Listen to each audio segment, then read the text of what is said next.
Today's evening devotional. A king rebuked. And Nathan said to David, "Thou art the man." 2 Samuel chapter 12 verse 7.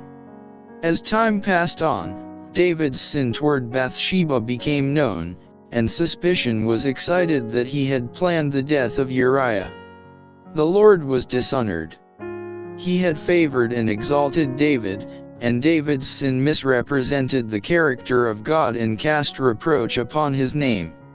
It tended to lower the standard of godliness in Israel, to lessen in many minds the abhorrence of sin, while those who did not love and fear God were by it emboldened in transgression.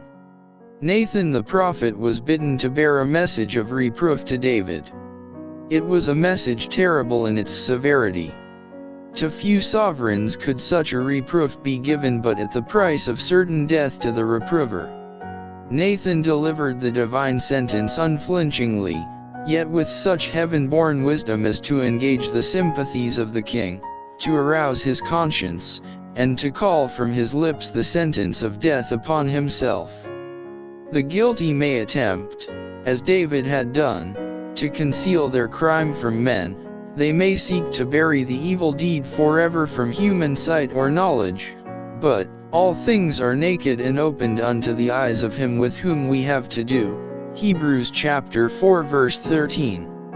The prophet Nathan's parable of the ewe lamb, given to King David, may be studied by all.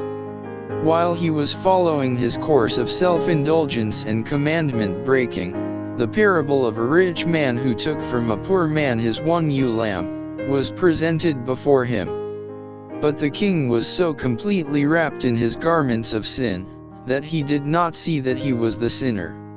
He fell into the trap, and passed his sentence upon another man, as he supposed, condemning him to death. This experience was most painful to David, but it was most beneficial. But for the mirror which Nathan held up before him, in which he so clearly recognized his own likeness, he would have gone on unconvicted of his heinous sin, and would have been ruined.